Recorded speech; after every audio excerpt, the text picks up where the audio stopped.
Olá, tudo bem? Bem-vindo a mais um vídeo aqui no canal. A frase que você acabou de ler é do Barão de Holbach, um personagem importante do século XVIII, no auge do iluminismo, que foi escritor, filósofo, ateísta, confesso e um grande crítico da religião cristã.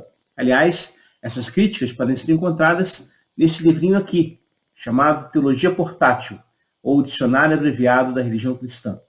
É um texto muito ácido, repleto de verbetes nos quais o Barão de Holbach apresenta toda a sua crítica severa contra a religião e contra a igreja. Então, nós temos aqui vários verbetes, como eu falei, e cada um deles como críticas à religião.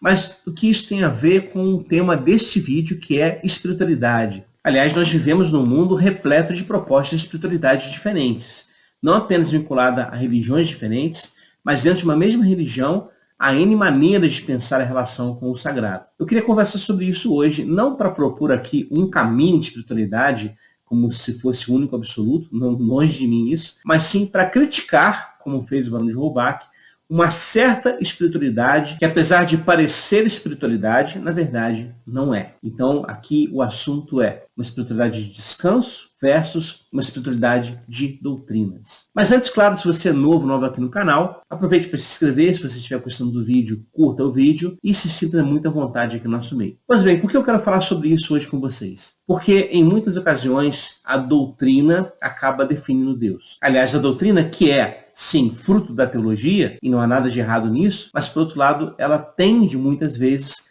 a querer ser o substituto de Deus ou então ser usada para monopolizar o acesso ao sagrado. E é sobre isso que eu queria conversar com vocês hoje. E para fazer isso, eu queria aqui lembrar de dois pensadores importantes. Um é um teólogo, o Paul Tillich, um teólogo alemão do século XX, muito importante. E outro é também um teólogo, mas que não é apenas teólogo, é poeta, é pedagogo, é escritor, que é o Rubem Alves. Então, são dois pensadores que vale a pena conhecer. Começa aqui pelo Paul Tillich. E o Paul Tillich tem uma proposta interessante para pensar a produção da teologia. Mas não pense que eu estou falando aqui de um aspecto esotérico da academia, ou seja, os teólogos apenas são realmente quem fazem teologia. Não. A perspectiva do próprio Novo Testamento, todo mundo que pensa sobre o sagrado faz teologia. E teologia nada mais é do que um discurso sobre o sagrado. E ela acontece em diversas religiões diferentes. O Tillich, claro, como é um teólogo cristão, ele focaliza o tema dentro do cristianismo. E é a partir daí que eu queria conversar com vocês. Para o Tillich, a experiência de fé é aquilo que nos toma incondicionalmente. Ou seja, não depende de condições externas. A experiência é tão íntima a nós, a experiência com o sagrado,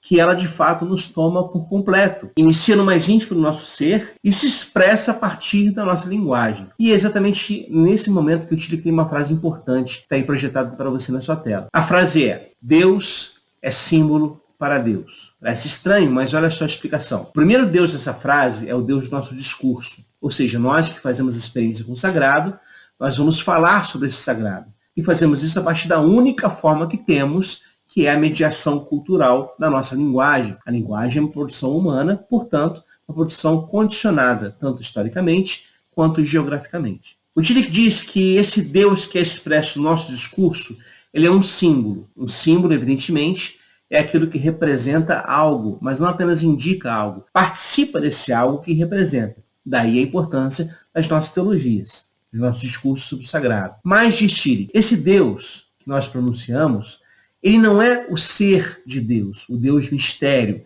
que seria esse segundo Deus da frase. Para o Tillich, o que nós falamos sobre Deus é apenas um símbolo do Deus verdadeiro. Aponta para o Deus verdadeiro. Ou pelo menos deveria apontar. Então, o Tillich com isso está dizendo o seguinte: quando a gente equipara o nosso discurso sobre Deus com o próprio Deus, o que a gente faz, segundo o Tillich, é idolatria. A gente cria na nossa cabeça um Deus segundo a nossa própria percepção. E em nome da defesa desse Deus, que na verdade somos nós mesmos, a gente vai destruir muita gente no caminho. Então o Tillich diz: não podemos esquecer que a nossa teologia sempre é falha, sempre é limitada, sempre é condicionada.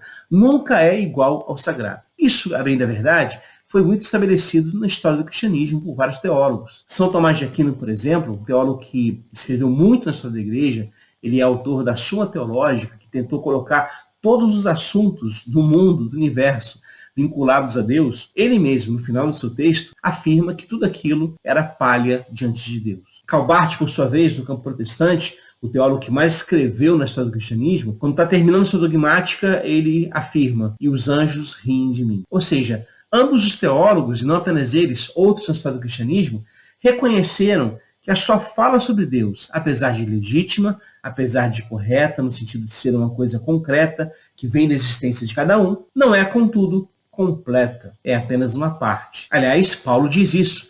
Nós enxergamos em parte, não todo. Nós enxergamos como por espelho. E os espelhos da época de Paulo não eram como os nossos, eram aqueles bronzes polidos. Então, Paulo está dizendo o seguinte, nós não conhecemos plenamente. Haverá um dia, segundo Paulo, que nós conheceremos como somos conhecidos. Mas esse dia ainda não chegou. E por que é importante pensar sobre isso? Porque se a gente esquece isso, se a gente acha que o nosso pensamento, a nossa fala sobre Deus é igual a Deus, a gente se enquadra nesta crítica severa que o Barão de Roubach nos apresenta, que a gente falou no início do vídeo. Leiamos de novo. Doutrina é aquilo que todo bom cristão deve crer, sob pena de ser queimado, seja nesse mundo ou no outro. Os dogmas da religião são decretos imutáveis de Deus, que só pode mudar de opinião quando a igreja muda. Perceba o que ele está denunciando aqui. É claro que ele é alguém profundamente crítico da religião, ele é um ateu vinculado ao iluminismo, século XVIII, e vai lembrar que nesse momento da história, muitas das críticas apresentadas contra a igreja eram muito legítimas, eram muito necessárias. Nós estávamos saindo de 10 séculos de controle religioso, a chamada cristandade medieval, e agora estávamos na modernidade, a partir do século XVI, e chegando no século XVIII no auge dessa racionalidade, dessa razão que vai servir para julgar o mundo. Então esse é o contexto do Barão de Roubach. Mas a sua crítica, ela é real e ela tem muito sentido. Porque, como nós falamos aqui agora há pouco, quando a gente compara o nosso discurso sobre Deus com o próprio Deus, na verdade, nós estamos querendo controlar Deus. E como diz Roubach, os dogmas da religião são decretos imutáveis de Deus, que não muda de opinião, a não ser que a igreja mude. Então perceba que aqui a gente não está lidando com o ser de Deus, está lidando com um Deus feito à imagem e semelhança da igreja. Então essa crítica ela é muito real. Tillich, inclusive, nas suas aulas, denunciava isso, dizendo para os seus alunos o seguinte, olha, construam as suas próprias teologias, mas não permitam que os sistemas teológicos que vocês vão construir se tornem prisões para Deus. É a partir daqui que eu faço agora o vínculo com Rubem Alves, que diz um texto belíssimo chamado Sobre Deus. Eu queria ler com vocês alguns trechos. Rubem Alves diz o seguinte, alguém disse que gosta das coisas que escrevo, mas não gosta do que penso sobre Deus. Não se aflijam. Nossos pensamentos sobre Deus não fazem a menor diferença. Nós nos afligimos com o que os outros pensam sobre nós, pois que lhes digo que Deus não dá a mínima. Ele é como uma fonte de água cristalina. Através dos séculos, os homens têm sujado essa fonte com seus mal cheirosos excrementos intelectuais. Disseram que ele tem uma câmara de tortura chamada inferno, onde coloca aqueles que lhe desobedecem por toda a eternidade e ri de felicidade contemplando o sofrimento sem remédios infelizes.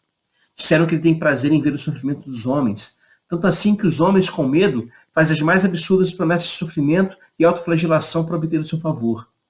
Disseram que ele se compraz em ouvir repetições sem fim de rezas, como se ele tivesse memória fraca e a reza precisasse ser repetida constantemente para que ele não se esqueça. Em nome de Deus, os que se julgavam possuidores das ideias certas fizeram morrer nas fogueiras de milhares de pessoas. Mas a fonte de água cristalina ignora as indignidades que os homens lhe fizeram. Continua a jorrar água cristalina, indiferente àquilo que os homens pensam dela. Você conhece a história do galo que cantava para fazer nascer o sol? Pois havia um galo que julgava que o sol nascia porque ele cantava. Toda madrugada batia as asas e proclamava para todas as aves do galinheiro: vou cantar para fazer o sol nascer.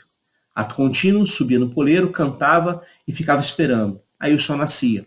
E ele, então, orgulhoso, disse, eu não disse? Aconteceu, entretanto, que num belo dia, o galo dormiu demais, perdeu a hora. E quando ele acordou com as risadas das aves, o sol estava brilhando no céu. Foi então que ele aprendeu que o sol nascia de qualquer forma, quer ele cantasse, quer não cantasse. A partir desse dia, ele começou a dormir em paz, livre da terrível responsabilidade de fazer o sol nascer. Pois é assim com Deus. Pelo menos é assim que Jesus o descreve. Deus faz o sol nascer sobre maus e bons, e a sua chuva descer sobre justos e injustos. Assim, não fiquem aflitos com as minhas ideias. Se eu canto, não é para fazer nascer o sol. É porque sei que o sol vai nascer independentemente do meu canto. Nem se preocupem com as suas ideias. Nossas ideias sobre Deus não fazem a mínima diferença para Ele. Fazem sim diferenças para nós.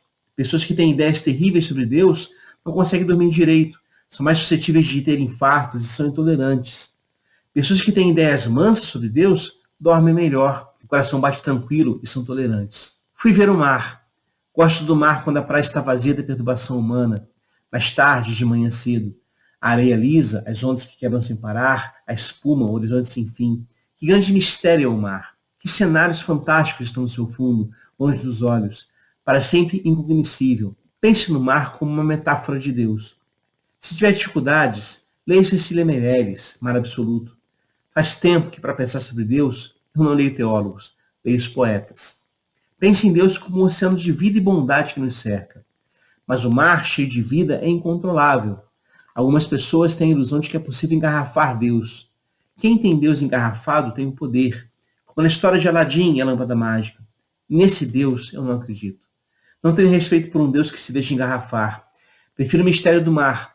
Algumas pessoas não gostam do que pensam sobre Deus porque elas deixam de acreditar que suas garrafas religiosas contêm um Deus. Esse é um dos mais belos textos do Rubem Alves e um dos textos mais significativos para pensar a teologia. Porque, afinal, quem faz teologia, seja teologia acadêmica, seja teologia feita pelas pessoas nas suas casas, preocupadas com as suas contas ou com o dia a dia, seja qualquer pessoa que faça teologia que pense sobre Deus, esses pensamentos sobre Deus não são Deus. Esses pensamentos sobre Deus não definem Deus. Esses pensamentos sobre Deus existem, às vezes, contra Deus, mas Deus não deixa de ser o Deus que se revela plenamente misericordioso, como Jesus fala, por causa das nossas palavras. Então a gente precisa desistir de uma espiritualidade de doutrinas. Não que a doutrina em si seja ruim, não é isso que eu estou falando. Afinal de contas, ela existe para dar sentido ao que a gente crê. Ela existe para expressar o que cremos. Ela é importante por isso. Mas ela não pode ser igualada a Deus. É por isso que a gente precisa de um outro tipo de espiritualidade, que eu chamo aqui de espiritualidade do encontro. E para isso, para pensar sobre isso, eu convido você a ler agora um texto do Evangelho de João, que diz o seguinte. No dia seguinte, estava João outra vez na companhia de 2 dos seus discípulos, e vendo Jesus passar, disse, eis o Cordeiro de Deus. Os 2 discípulos, ouvindo dizer isso, seguiram Jesus. E Jesus, voltando-se, vendo que o seguiam, disse-lhes, que buscais?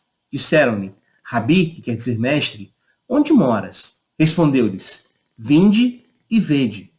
Foram, pois, e viram onde Jesus estava morando, e ficaram com ele aquele dia, sendo mais ou menos a hora 10ª. Por que eu acho esse texto importante para pensarmos uma espiritualidade do encontro? Porque é exatamente isso que a gente vê aqui. Os discípulos de João Batista estão vendo Jesus passar, e João diz que ele é o Cordeiro de Deus, e os discípulos vão atrás de Jesus. E aí, quando Jesus percebe que está sendo seguido, ele se volta e pergunta, o que vocês buscam? Que é a pergunta que move a espiritualidade. O que a gente busca? Aí os discípulos pedem, Rabi, mestre, onde o Senhor mora? Ou seja, a gente quer de uma maneira conhecer a sua intimidade. A gente quer saber como o Senhor é. E aí a resposta de Jesus expressa em plenitude o que seja uma espiritualidade do encontro. Porque aqui ele reúne 2 verbos que revelam essa proposta. Venham e vejam. Ou seja, essa espiritualidade do encontro brota do seguimento de Jesus, de ir até ele e ir após ele, ou seja, imitando seus passos, caminhando após ele, conhecendo quem ele de fato é. Mas não apenas isso, contemplando também quem ele seja. Vinde e vede, caminhada e contemplação. Isso resume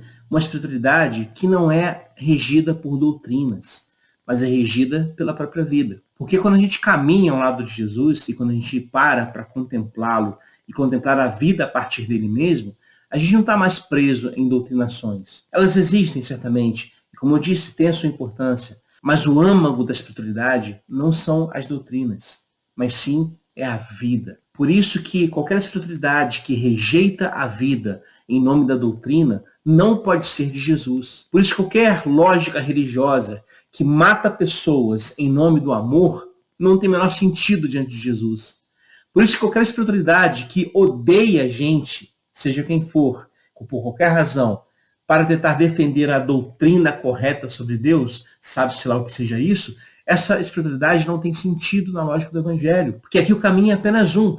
Venham após mim, de Jesus, e contemplem a vida como eu contemplo. Aprendam de mim, disse Jesus em outra ocasião, que sou manso e humilde de coração, e assim vocês vão encontrar descanso para vocês. Olha, eu sou professor de teologia. Teologia é meu ganha-pão. Mas eu garanto a vocês, como diria Mário Quintana, que teologia é o caminho mais longo para se chegar até Deus. A teologia certamente é importante, porque ela ajuda a gente a pensar a fé, e ajuda a gente a enfrentar o mundo com coragem, com discernimento, e com aquela capacidade que a própria teologia gera de dar respostas, pelo menos essa é a proposta, né? Dar respostas claras, conscientes para esse mundo. Mas ela não é um substituto para o encontro com Deus. Ela não pode substituir uma espiritualidade do encontro. Portanto, nessa proposta de espiritualidade, o espaço para ela existir é apenas a vida humana. A gente se encanta com Deus poeticamente. A gente se encanta com Deus na vida. A gente se encanta com Deus porque Ele é belo. Aliás, o salmista diz isso com todas as letras. Provai e vede que o Senhor é bom. Ou seja, Deus não é doutrina a ser decorada. Deus é fruto a ser saboreado. Essa é a realidade que brota do Evangelho e da própria espiritualidade de Jesus de Nazaré. Então, se a gente quer, de fato, ver uma espiritualidade sadia, a gente precisa, por um lado, dar ouvidos às críticas do Barão de Roubach e pensar o seguinte: muitas vezes, as doutrinas e dogmas da religião são os decretos tornados imutáveis de Deus, que só muda de opinião quando a igreja muda. Por outro lado, a gente precisa sempre dar ouvidos a Jesus, porque, para o cristianismo, ele é a fonte de toda a espiritualidade. Então, olhar para Jesus e perceber esse convite que ele nos faz: venham e contemplem, caminhem e contemplem. Acho que essa junção de palavras é importante para pensarmos a nossa própria caminhada de fé. Bom, é isso, pessoal. Se você gostou do vídeo, curta, compartilhe o conteúdo, ajude o canal a crescer. E a gente se vê no próximo encontro. Um abraço e até lá.